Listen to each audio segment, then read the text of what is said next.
Hello les amis, j'espère que vous allez bien et j'ai le plaisir de vous retrouver aujourd'hui pour vous faire mon point lecture de septembre.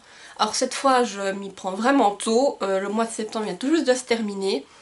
Et voilà, du coup ce mois j'ai lu 8 lectures, oui j'ai lu 8 livres plutôt. Et sur ces 8 livres j'ai eu un coup de cœur et aucune déception. Donc c'est parti, je vous présente tout ça.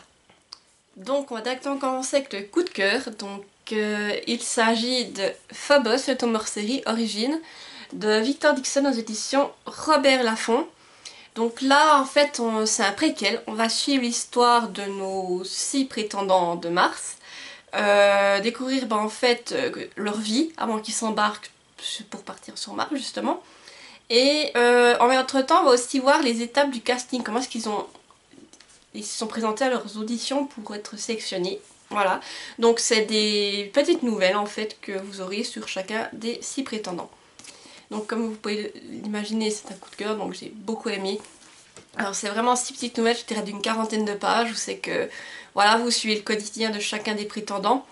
Et c'est vrai que c'était vraiment intéressant, je trouve que ce tome il se remplit bien face à la fonction. Alors je vous montre vite la couverture, c'est vrai. En plus elle est super belle. Et oui, moi j'ai été embarquée direct. Et c'est vrai que la plume de Dixon, c'est toujours phénoménal. Et j'étais vraiment dedans. Alors, je crois que j'ai beaucoup aimé, comme vous pouvez vous en douter, l'histoire de Marcus, parce que Marcus c'est un personnage qui m'a beaucoup touchée dans Phobos. Mais il y a également l'histoire de Samson. C'est un personnage qui est plus en retrait, et puis là, de découvrir son histoire, ça m'a vraiment marqué. Et oui, moi j'ai adoré, donc ça c'est un tome qui fait environ 300 pages. Et je trouve qu'il est écrit quand même assez grand. Oh, regardez, si je trouve juste un début de chapitre. Voilà. Et j'aime bien la manière dont c'est fait en fait. Vous suivez donc chacun des personnages, mais vous avez des points de vue, des scènes où c'est qu'il est vraiment dans sa vraie vie, c'est qu'il suit son histoire. Et tout par moment, vous avez le casting qui est glissé là-dedans. Et je trouvais que ça amenait une certaine dynamique. Moi, j'ai vraiment adoré. Et oui, gros coup de cœur quoi. Phobos, ça aurait été un coup de cœur du coup de A à Z. J'ai également lu Le casier au fond du couloir d'Alice Dumas aux éditions La Grande Vague. Donc ici on va suivre l'histoire de Gaston, c'est un garçon qui bégait et bien entendu Gaston, à l'école, il va se faire un peu maltraiter on va dire, notamment par une bande de gros durs qui s'appelle les Brutus. Et un jour les Brutus ne trouvent rien de mieux que de l'enfermer dans son casier. Et ce jour-là, Gaston va se rendre compte en fait que dans ce casier, en fait, ça permet de mener à un autre monde. Et dans ce monde, c'est un monde un peu fantastique, les gens parlent en vers. Voilà, donc je vous laisse découvrir le reste. Donc c'est une lecture à laquelle j'ai mis 8 sur 10, donc c'était une bonne lecture. J'ai beaucoup aimé la manière dont c'était abordé le harcèlement scolaire et surtout le fait dont l'autrice nous amène ce monde fantastique, on va dire, dans lequel Gaston va aller se réfugier. Et aussi la spécificité avec le fait que là-bas les gens parlent en vers. Donc dès qu'on est dans ce monde, on le sait tout de suite. On le voit tout de suite. C'était vraiment une histoire que j'ai trouvée intéressante. En plus il y a des petites illustrations à l'intérieur qui sont très réalistes pour bien vous en mettre dedans. Et c'est un roman jeunesse, donc oui, ça, je pense que pour des jeunes, ça, c'est vraiment intéressant et ça permet aussi d'aborder un thème qui est très important à mon avis. Le seul souci, on va dire pour moi, c'est que j'ai eu du mal à rentrer dans l'histoire. Je sais pas pourquoi au début, j'avais du mal. Alors c'est pour ça que je vais enlever des points, mais sinon je pense que c'est une très bonne lecture et je vous montre la couverture, regardez, elle est super belle. Mais je pense que oui, pour des jeunes, peut-être un jeune arrivera plus facilement à entrer dedans que moi, mais moi j'ai eu un peu de mal au début, je sais pas, je peux pas vous dire exactement pourquoi, mais après j'ai été prise dedans et je voulais connaître la fin. Et alors du coup c'est une lecture, en plus elle est assez courte, elle fait 110 pages environ, et c'est écrit très gros et très aéré, je vous montre. Voilà, vous pouvez voir, et donc comme je vous disais il y a des petites illustrations qui sont vraiment très belles, juste si j'en trouve une, c'est toujours ça, ah voilà. Et très réaliste, en lien avec des éléments qui vous sont décrits dans le roman. Mais voilà. Du coup, je remercie encore l'autrice Alice qui m'a envoyé ce service presse et pour m'avoir permis de découvrir son roman. Et durant le mois de septembre, j'ai également organisé une lecture commune sur Murmure de l'océan d'Ophélie Duchemin aux éditions Plume Blanche. Donc là on va suivre l'histoire d'Aileen, je sais jamais comment le prononcer, qui est une sirène. Elle souhaite se venger de l'homme qui a gâché sa vie, sauf qu'entre temps elle va tomber sur Eric. Et le prince Eric, disons que c'est quelqu'un sur qui elle ne voulait pas retomber, sauf que lui, il est décidé à lui, pas lui lâcher les basques on va dire, et voilà.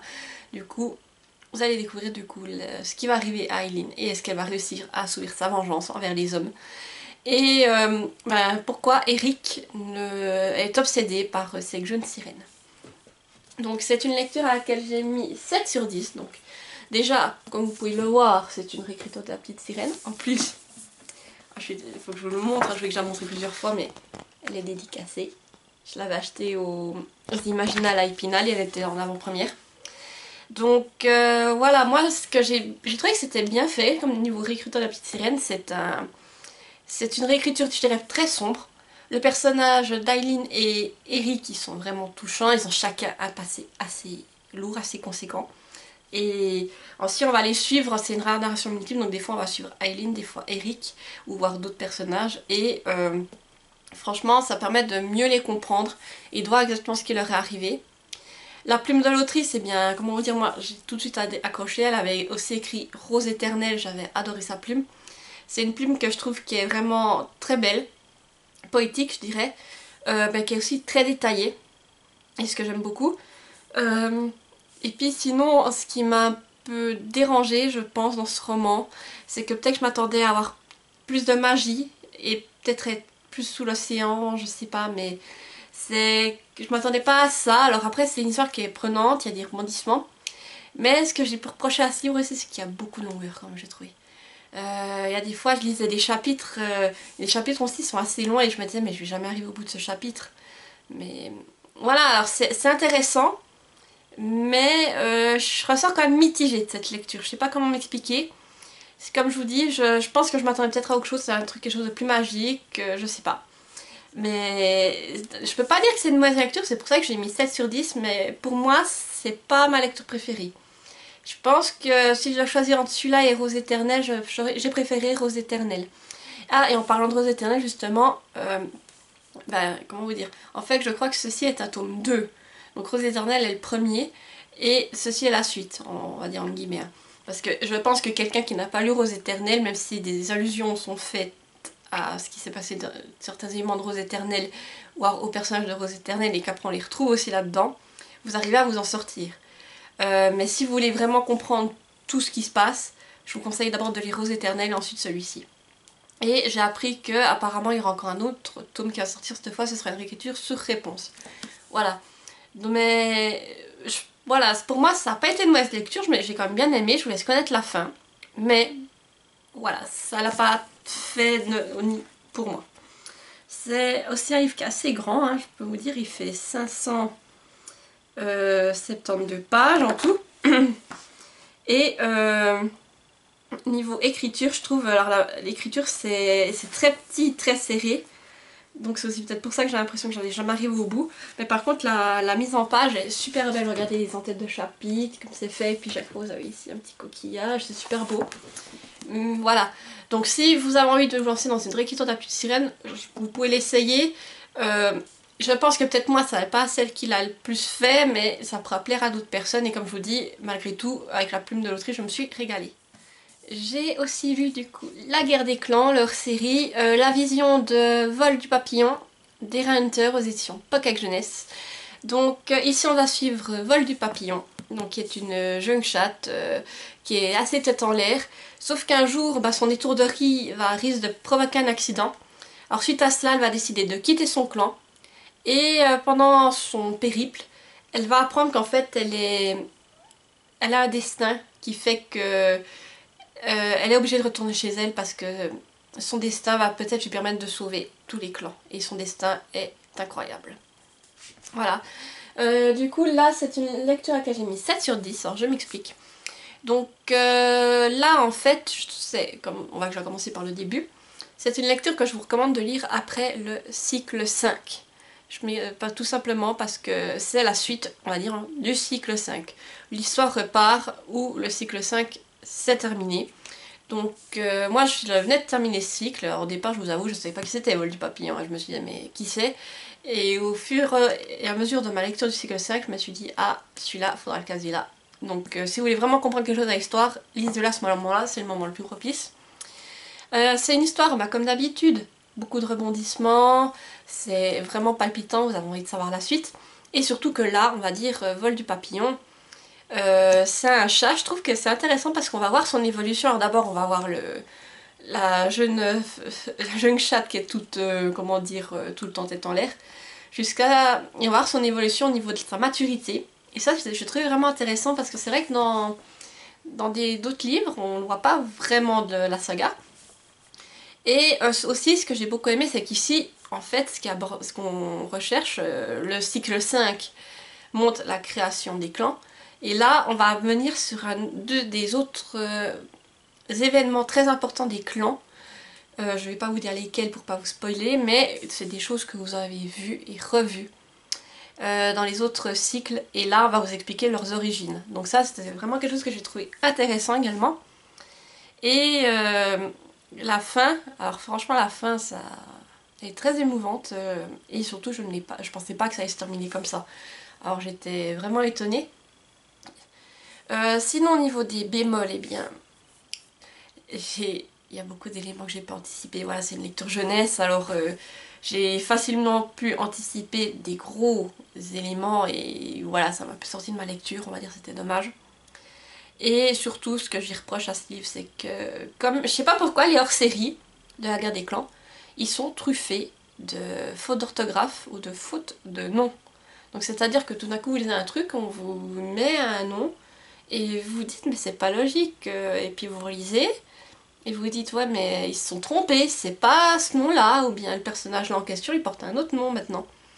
Et ces hors-série, ben ça arrive régulièrement, je sais pas pourquoi, au niveau de la traduction si ça joue pas, ou si c'est les tomes d'origine qui sont comme ça, mais il y a plein d'erreurs et ça m'a déçue, je dois dire. Donc c'est aussi pour ça que j'ai enlevé des points.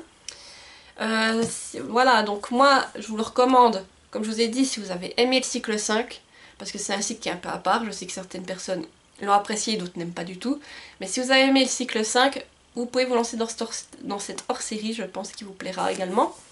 Alors aussi, ce qui m'a surpris, c'est sa taille. Pour une lecture jeunesse, c'est pour dire que c'est un hors-série, il y a les autres, et il me semble qu'ils étaient plus petits que ça. Celui-là, il fait 500... Ouais, presque 570 pages, donc vous voyez, c'est quand même assez imposant pour une lecture jeunesse. Bon après, c'est écrit très grand et assez aéré, je suis d'accord, mais pour du jeunesse, ça me paraissait assez grand. Voilà, regardez. Et à chaque fois, vous avez une petite image en tête de chapitre. Voilà, donc pour moi, ça a été une bonne lecture, mais j'ai quand même relevé quelques bémols. Alors, pour le prochain roman, je vais juste me décaler pour pouvoir vous mettre la couverture ici. Donc, j'ai également lu La maison au milieu de la mer céruléenne de Tig Giclun aux éditions de Saxus. Donc là, on va suivre l'histoire de Linus Becker qui travaille au ministère de la Jeunesse magique. Donc en fait, le travail de Linus, c'est qu'on est dans un monde où il y a des orphelinats et où des enfants avec des pouvoirs particuliers vivent là-dedans. Donc le travail de Linus, c'est d'aller voir ces orphelinats et contrôler que tout est en règle. Donc Linus, il fait un peu son travail machinalement, il n'a pas vraiment de vie à côté. Et un jour, le ministère de la Jeunesse Magique le convoque et l'envoie dans un orphelinat qui est gardé secret. Car cet orphelinat garde, on va dire, les enfants qu'on considère les plus dangereux pour la société. Donc Linus est envoyé là-bas pour faire son boulot et voir si tout se passe bien dans cet orphelinat. Et là, il première à y découvrir d'autres choses. Voilà pour le petit speech. Ça, c'est une lecture à laquelle j'ai mis 8 sur 10. Alors, je sais que pour beaucoup, c'est un coup de cœur et tout, mais pour moi, ça ne l'a pas été. Je vais vous expliquer tout de suite pourquoi. Alors déjà, j'ai trouvé que c'était une lecture qui était vraiment prenante. Et j'ai beaucoup aimé le style. Aussi la manière dont on amène justement le thème de l'acceptation, de la tolérance, de la différence. Et aussi, on parle de l'acceptation au niveau de la sexualité. Voilà, pour vous dire ça, donc ça j'ai vraiment trouvé sympa. Et c'est une lecture que je trouve qui est très cocooning. C'est, comment vous dire, c'est un livre que vous prenez, vous allez suivre comme ça l'histoire de Linus, de son quotidien monotone jusqu'à ce qu'il arrive sur cette île et voir ce qui se passe là-bas. Et c'est peut-être pas le livre qu'il faut prendre si vous attendez à beaucoup d'action, parce que il va y en avoir certes, mais c'est peut-être pas le livre qui aura l'intrigue la plus palpitante. Après, j'ai beaucoup aimé tous les enfants particuliers que justement Linus va rencontrer. Ils ont chacun leur petit caractère, c'est vraiment sympathique. Et le directeur du fameux orphelinat au milieu de la mer Céruléenne, lui aussi, il est vraiment bien fait. Donc oui, c'est vraiment une lecture qui est bien. Sauf que moi, ce que je lui ai reproché, si je prends juste mes notes parce que là j'ai un petit blanc. Voilà, c'est aussi, ah oui, je voulais dire, c'est une plume qui est aussi assez simple mais prenante, alors ça se lit tout seul. Mais moi, ce que j'ai reproché, surtout, c'est que j'ai trouvé des longueurs, surtout au début, dans le quotidien de Linus. C'est vrai qu'au bout d'un moment, je me disais, ouais. Le début a été un peu difficile, mais après, j'ai croché. Voilà, c'est pour ça que j'ai mis 8 sur 10. Mais par contre, c'est une très bonne lecture et je pense, je vois pourquoi beaucoup de monde l'ont apprécié, ont des coups de cœur et que c'est vraiment la lecture de l'année. Mais voilà, moi je vous dis, si vous avez envie d'une lecture qui fait un peu dans un univers fantastique, qui fait cocooning, qui est vraiment très très belle, allez-y avec ce livre, il est vraiment génial. J'ai aussi lu le tome 7 de la saga Vilain, Cruella Diablesse de Serena Valentino aux éditions Hachette Heroes. Donc là, on va suivre l'histoire de Cruella, avant ce qui s'est passé avec les 101 Dalmatiens, découvrir sa jeunesse, sa vie de jeune adulte, et voir comment est-ce qu'elle en est arrivée à vouloir se faire un manteau en peau de toutou. Voilà. Donc ça, c'est une lecture à laquelle j'ai mis 8 sur 10. Alors j'ai vraiment trouvé ça sympa, le fait de découvrir l'histoire de Cruella. Et voilà, je vous montre la couverture, c'est super belle. Et découvrir comment Cruella était, sa jeunesse, ses études, et sa jeune femme, et les tourments par lesquels elle est passée. Alors ça m'a beaucoup plu. Et ce que j'ai beaucoup aimé, c'est qu'en fait, c'est la Cruella du futur, à qui toutes ces choses-là sont arrivées, déjà, qui sait ce qui va y arriver, qui nous raconte ça, et tout par moment, elle fait des références en nous disant, mais, chers lecteurs, sachez que c'était peut-être pas la meilleure chose que j'ai faite, ou ouais, je me suis réjouie trop vite, des choses comme ça. Et on reconnaît bien Cruella derrière avec vraiment son côté hautain, de la manière dont elle nous parle un peu, c'est ça. Donc ça j'ai beaucoup aimé en fait, que ce soit comme c'est fait, la narration. Et l'histoire de Cruella, franchement elle est émouvante. Hein. Il y a des choses qui sont arrivées, c'est horrible. Alors après, c'est un livre, moi j'ai bien aimé, je l'ai lu rapidement. Ce que j'ai reproché, c'est que j'ai trouvé quand même quelques petites longueurs. Et puis surtout, Cruella prend tout le temps de bien nous expliquer sa jeunesse, ses études, toutes ces choses-là. Mais quand arrive le passage fatidique, en fait, c'est coupé un peu de manière abrupte. On passe dessus, tac. Et après, on a juste comment ils appellent ça, une post... Comment ils appellent... Ah, une postface. Où c'est que là, voilà, vous savez où est Cruella après. Mais l'intrigue même de ce qui s'est passé, on l'a pas. Donc moi j'ai trouvé que c'était un peu... La fin était un peu abrupte. À mon goût, j'aurais préféré qu'on nous... vu qu'on prend le temps de nous expliquer le reste, qu'on nous explique au moins tout ce qui s'est passé avec les 100 dalmatiens. Et surtout qu'on voie ça du point de vue Cruella, je pense que ça aurait pu être intéressant, donc c'est ça que j'ai trouvé dommage. Après, je tiens à préciser aussi ce tome, pour ceux qui ont lu les autres tomes de la saga Vilain, vous devez savoir que les autres tomes devaient se lire dans l'ordre à cause des étranges sœurs. Tandis que celui-ci, en fait, il peut être lu indépendamment. Il y a des petits clins d'œil qui sont faits aux autres tomes, mais rien de... voilà, qui vous empêche de le lire sans avoir lu les autres. Donc vraiment, celui-là, je pense que vous pouvez le lire de manière indépendante de la saga, ça posera pas de problème. Niveau du coup du nombre de pages, on est sur un livre qui fait 284 pages.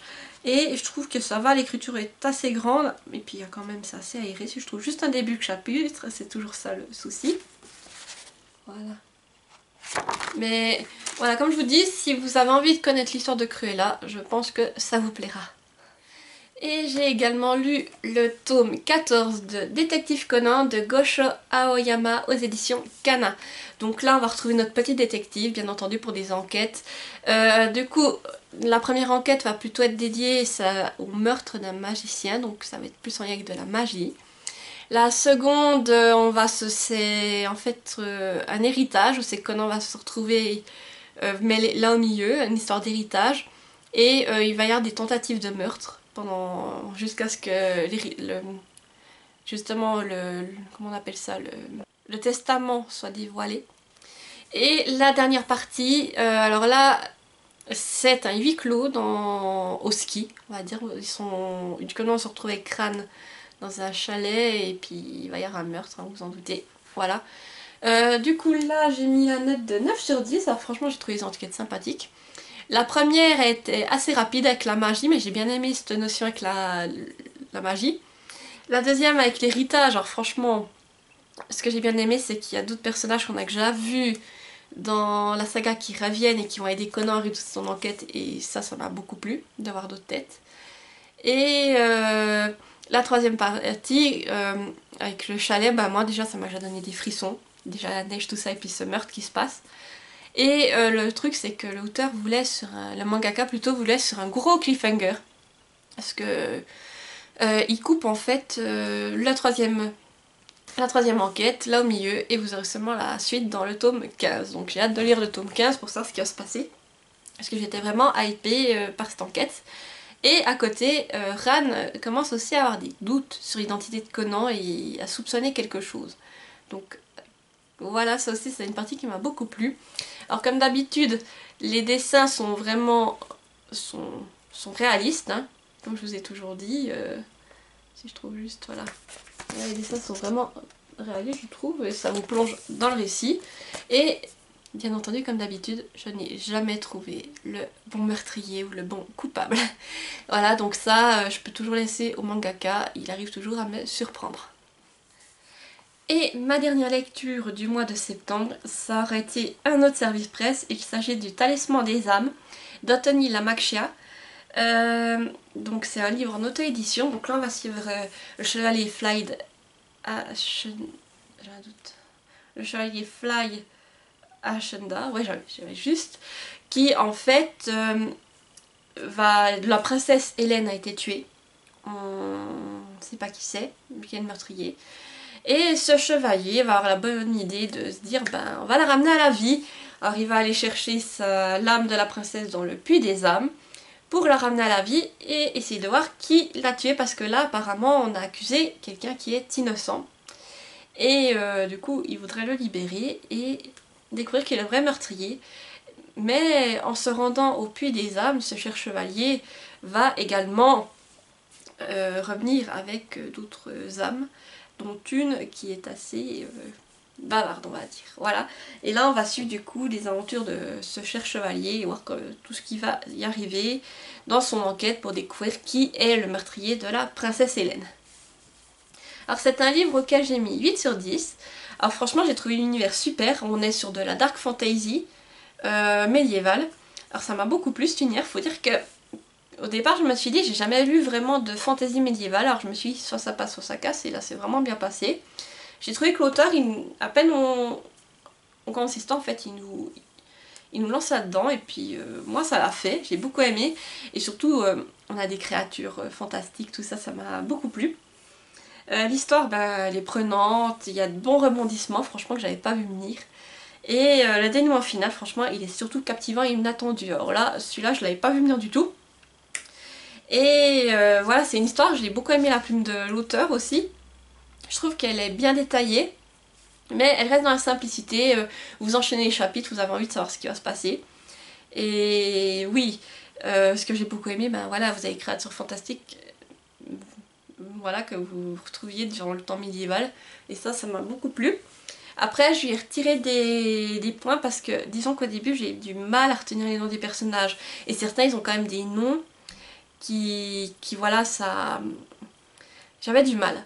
Alors c'est pour ça que j'ai retiré des points, et aussi des fois je confondais les personnages, alors voilà, c'est pour ça que j'ai enlevé quelques points, mais c'est une très bonne lecture, je pense que si vous aimez ce style, ça vous plaira.